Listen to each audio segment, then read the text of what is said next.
अस्सलाम वालेकुम। सिरात मुस्तकीम न्यूज़ चैनल में आप सबको खुश आमदीद कहा जाता है। दोस्तों, जैसा आप लोग जानते हैं कि सऊदी अरब और दीगर खलीजी ममालिक में अल्हम्दुलिल्लाह हालात अब नॉर्मल कंडीशन की जानिब जा रहे हैं।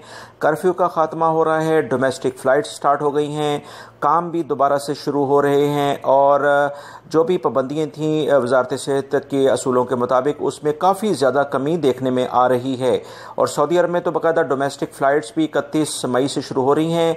इंटरनेशनल फ़्लाइट्स क्या पॉसिबल हैं और इस बारे में क्या उम्मीद ज़ाहिर की जा सकती है, इसके बारे में दोस्तों मैंने एक वीडियो अपने दूसरे चैनल जो कि सऊदी उर्दू न्यूज़ है, जिसको मैंने आपसे रिक्वेस्ट की है कि उसे आप सब्सक्राइब कर लें ताकि सऊदी अरब और दीगर खलीजी ममालिक से मुतालिक जो अहम तरीन इतलात आती हैं वो एक चैनल्स के ज़रिए आप तक नहीं पहुँच पाती। दूसरा चैनल बनाने की एक बहुत बड़ी वजह यही है, आप उसको सब्सक्राइब कर लें। इस वीडियो के कमेंट सेक्शन में मैंने उसका लिंक पिन अप कर दिया है, जो ताज़ा तरीन ख़बर मैंने शेयर की है।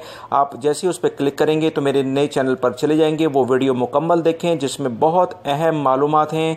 चैनल को सब्सक्राइब लाजमी कर लीजिएगा, बेल बटन लाजमी प्रेस कर लीजिएगा ताकि तमाम वीडियोज़ फौरी तौर पर आपको मिलती रहें। अस्सलामु अलैकुम।